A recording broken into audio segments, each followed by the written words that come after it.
السلام علیکم ورحمۃ اللہ۔ سوال یہ ہے کہ اگر کسی لڑکا یا لڑکی کا رسم ہو جائے، منگنی جس کو کہتے ہیں، تو کیا وہ لوگ آپس میں بات چیت کر سکتے ہیں؟ دیکھیے، پہلے یہ مسئلہ یاد رکھیے، یہ رسم یا منگنی جو کہتے ہیں یہ نکاح نہیں ہے، بلکہ آپ ایک رشتے کو اس طرح سے مضبوط کر رہے ہیں، گویا ان سے آپ منگنی کروا کر یہ کہنا چاہتے ہیں کہ بھئی آپ اپنا یہ رشتہ کہیں اور نہ کرے۔ لڑکی والے کے گھر جاتے ہیں، لڑکی کو تحفہ دیتے ہیں، پھول پہناتے ہیں، مٹھائی کھلاتے ہیں، اس کا مطلب یہ ہوتا ہے کہ ہم اس لڑکی سے رشتہ کرنا چاہتے ہیں۔ اب اگر کوئی اور رشتہ آپ سے مانگے، اس لڑکی کا ہاتھ مانگے، تو آپ وہ رشتہ مت دے، ہم کرنا چاہتے ہیں، یہ ہے بس ایک وعدے کی صورت ہے، وہ اس سے نکاح نہیں ہوا، اس سے اس لڑکی اور لڑکے کے درمیان رتی برابر 1% بھی کوئی تعلق نہیں بنا، لہٰذا وہ لوگ بات نہیں کر سکتے۔ ہاں، اتنا ہی ہے کہ وہ آپس میں کچھ زندگی کے مسائل بات کرنا چاہے،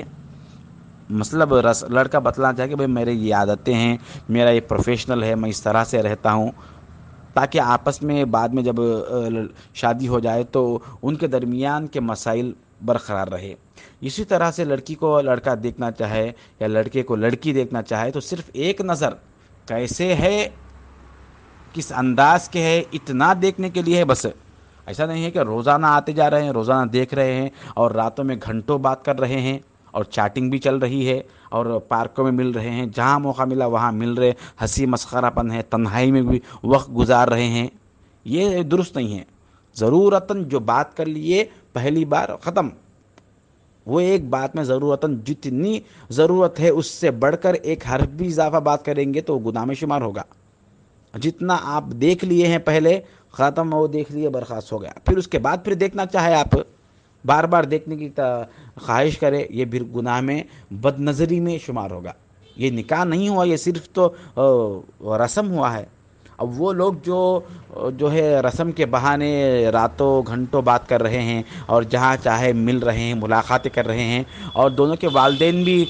یہ سمجھ رہے ہیں، آج کل کے بہت نادان اور ان پڑھ جاہل قسم کے والدین، وہ بھی یہ تصور کرتے ہیں، میں معذرت چاہتا ہوں، نتائج جو بتا رہا ہوں وہ سنیے، وہ بھی یہ کہتے ہیں کہ بھئی ان کی تو شادی ہونے والی ہے، رسم ہو گیا، اب تو یہ میاں بیوی ہی ہے۔ بعض لوگ رشتے بھی شروع کر دیتے کہ بھئی تمہاری بیوی فون کری ہے دیکھو، حالانکہ رسم ہوا، شادی نہیں ہوئی۔ اب اس کے نتائج ہم آئے دن دیکھ رہے ہیں، رسم ہو گیا، میں اپنا اب جو قریب واقعہ ایک آیا ہے، میں وہ عرض کر رہا ہوں، تلنگانہ کا واقعہ ہے یہ، وہی سوالات اس طرح کے ہمارے پاس آتے ہی رہتے ہیں۔ رسم ہوا یہ سمجھ کے جب بھی موقع ملا وہ ملاقات کرتے تھے، پارکوں میں، وہاں ہوٹلز میں ملاقات کرتے کرتے اب ایسا ہوا تنہائی کے موقع بھی آ گئے، تو آپس میں مشورہ کیے کہ بھئی ہم کیسا بھی شادی کرنے ہی والے ہیں، ہمارے دونوں سائڈ کے بڑے بھی لوگ تیار ہو گئے، اب تو شادی میں کوئی رکاوٹ نہیں ہے، اب ہم مل کے رہ سکتے ہیں۔ وہ لوگ آپس میں ایک دوسرے سے ملوث بھی ہو گئے۔ اب اللہ کا کرنا تھا، دیکھیے وہ پہلے ملاقات سے ہی وہ لڑکی حاملہ ہو گئی۔ اب بتائیے اب کیا ہوں گے حالات۔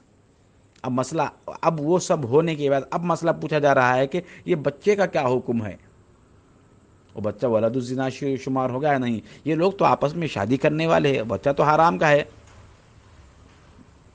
جس سے زنا ہوا، اب یہ زنا ہے، وہ بعد میں وہ آپس میں ایک دوسرے سے شادی کر لے تو بچہ تو حلال نہیں ہو جاتا، کیونکہ جس وقت نطفہ ٹھہرا ہے اس وقت تو نکاح